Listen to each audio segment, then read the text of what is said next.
Greetings, happy coders. Welcome to another video. We're back with Pacman RX, and we're back with me giving you a little bit of running commentary rather than just a preview video.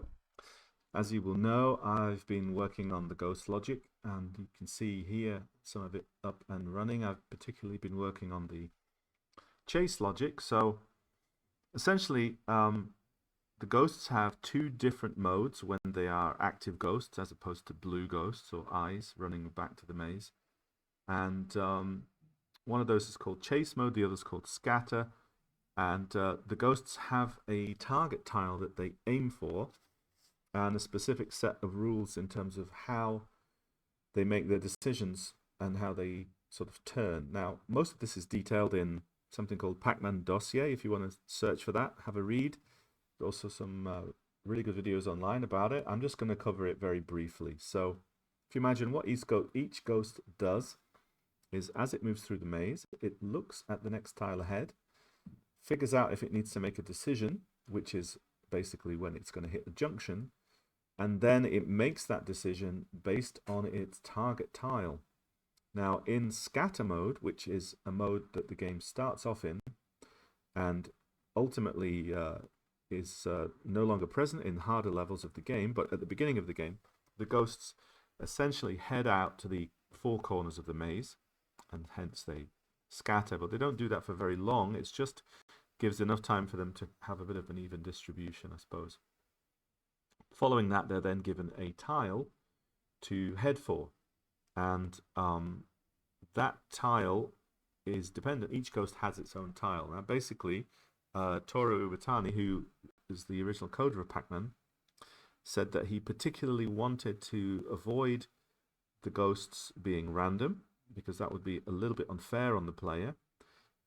Secondly, he didn't want them to be absolutely relentless, to chase the player. He wanted them to feel as though each of them had a different personality, so he tried to give them a little bit of character or personality in the sense that one of them is aggressive, one of them is shy, one of them is a little bit sneaky.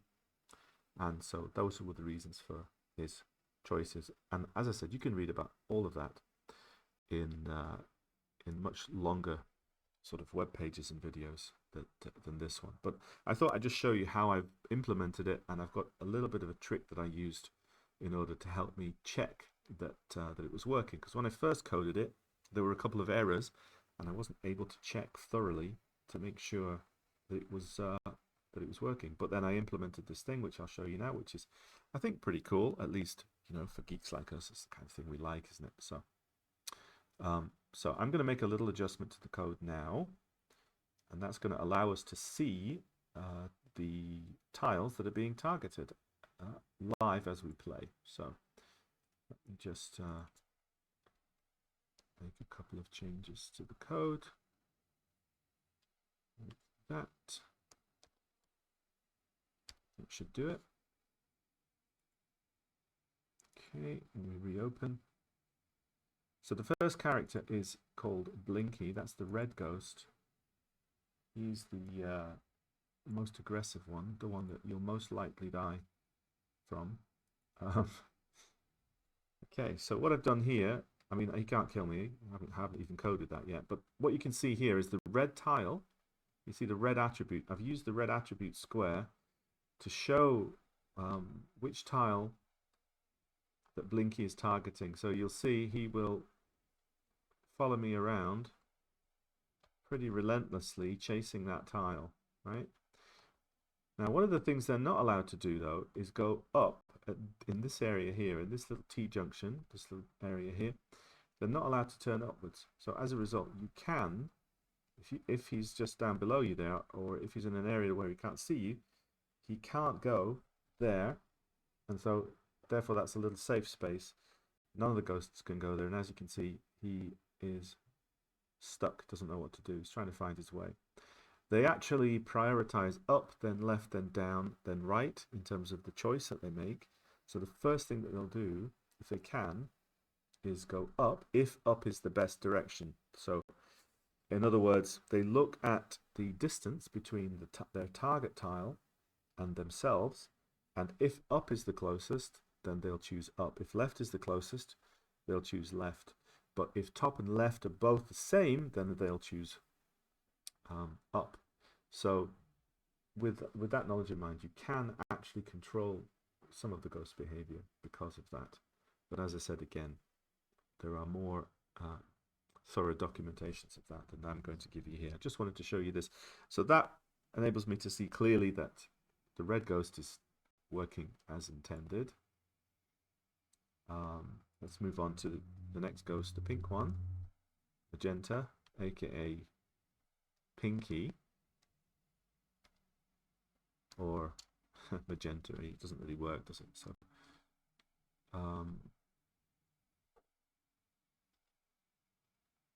let's see, that should do that. I just pre-coded it, but I'm kind of just running back through the code that I've done for alacrity. Let's move that up.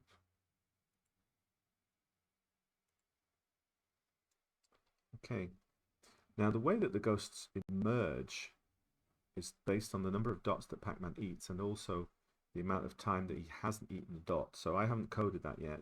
At the moment, they just come out if you just sit and wait for them.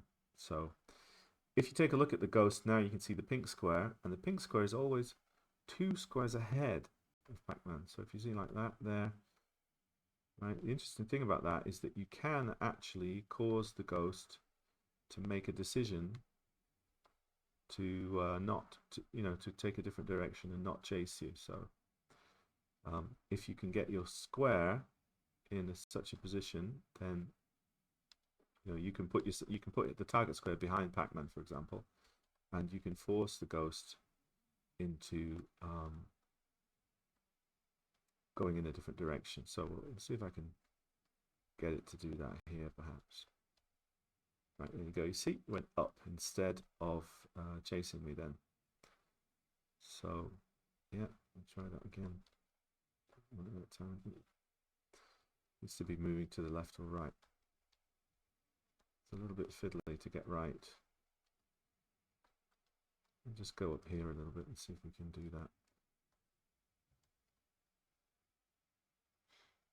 Try it at the top of here. Wait for the ghost to come. And I think you can do it this direction maybe. Well, there, I think you did actually.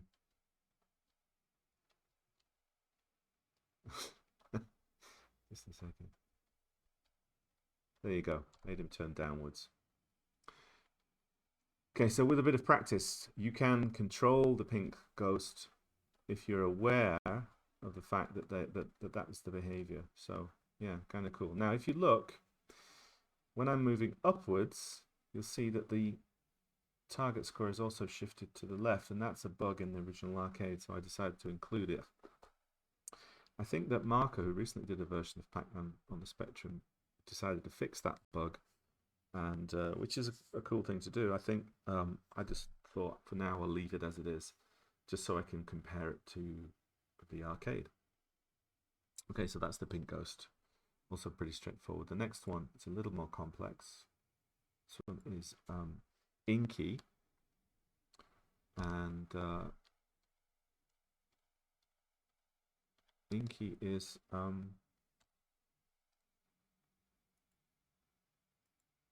has a totally different way of selecting the tile to target, which is actually dependent not only on Pacman's position, but also on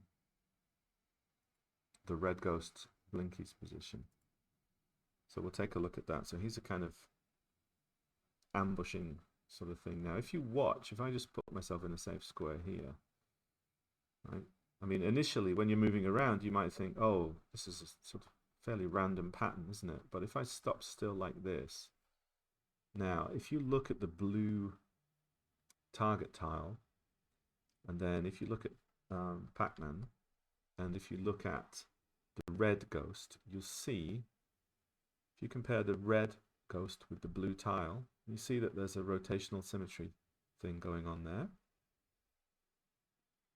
So what happens is that there are two calculations. The first one is it looks 1 square ahead of Pacman, so this here, and this becomes a kind of hub.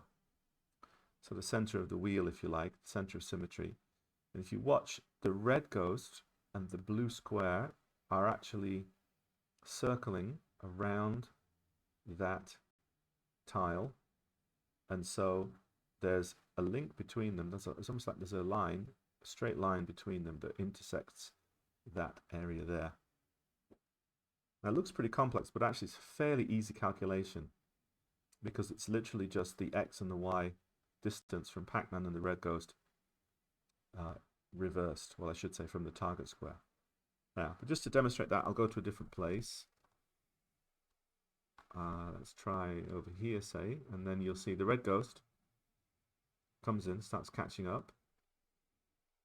Here's the hub. And there again, you can see that circular pattern as they both chase me around. And we'll go a slightly bigger one there. Again, same thing. So what that does is it helps this ghost to target Pacman from the opposite direction to the red ghost, if you like, because generally that's going to be if you're running away from the red ghost, then it's quite possible that you're going to be running that way away from the red ghost, and therefore the blue one is going to be quite sneaky and try and catch you up. So yeah, that's quite a clever and simple trick. And then the last ghost, which is Clyde, has again a totally different way of behaving, and we'll just update this now to do that. I'll show you. So again, this is a two combination, two different possibilities. Now this is the shy ghost, or bashful, and we'll see what makes him that way in a moment when it comes out. Right, so you can see initially the ghost is targeting directly onto Pacman in the same way that the red ghost is. But as soon as that ghost gets close to Pacman, did you see there? As soon as it gets close, the target reverts to the scatter position. If you look at the bottom left, you'll see the target changing there. So as a result of that, if I stay close to the yellow ghost, who obviously should really be orange, but if I stay close to that ghost, then that ghost is going to chase back down to there. But if I get too close, sorry, if I don't maintain my distance correctly, then it will revert back to chasing Pacman. So you do have to be careful with that. And what that means is that this area of the maze, this bottom left corner here, is actually more dangerous, particularly with the yellow ghost, because obviously if you put yourself between the yellow ghost and the target square at the bottom, then obviously that ghost behavior becomes exactly like the red ghost, right? So from there, that ghost is going to start chasing you more aggressively. Not exactly the same, but it's very similar. So that makes it dangerous. Anyway. Okay, so that's those four. They all seem to be working pretty well. There's still plenty to do with this. Obviously, I haven't done the scatter mode. I haven't done the timings. Some blue ghosts. There's various other bits and pieces to do. But this has been quite a challenging and fun bit of code to write. So I decided to do a proper commentary on it. And I'll just finish up with running code, which would have all four of them chasing you at once. I mean, all four squares, so you can see what's happening. It's a little bit mental, but fun to watch nevertheless. So let's do that. Just a second. You just see Alice is getting up in the corner of my eye. She's been resting there over on top of my speaker, but she's looking out the window now. Might jump across. So let's see if she turns up. I might just grab her anyway, so she can say hello. Yeah, so there you can see the two ghosts are out, and you can see their tactics there. those two, and now the blue one has come out as well, and you can see the blue square. Sometimes the blue square goes off the sides and causes a bit of a corruption on the screen. Obviously that won't happen in game. And that now you can see all 4 ghosts targeting Pacman. And yeah, let me just put that there in the safe spot so you can see what's going on with that. So the red and the purple ghost have a fixed position because you're not moving. As Pacman, you're not moving. And because they're not allowed to move up, the red one will never catch you, and the purple one ends up doing a circle around the maze there. Similar thing happens with the blue ghost because it's mirroring what the red one is doing in its motion there, so it's just on the other side of the wall. And then of course the yellow one, as soon as that one gets anywhere near, it backs off. So that's why that's a safe zone. I think quite nicely demonstrated with the old specky attributes there, so quite a fun little bit of code, as I said. All right, I hope you found that interesting, and I should be back soon with another video. Let's just see if the little cat wants to say hello. Here she is. Just disturbing her from her thing. You okay? Yeah, oh yes. Very friendly today. We like to see that, don't we? Anyway, it's goodbye from Alice. It's goodbye from me. Yes, and as always, happy coding. Bye-bye.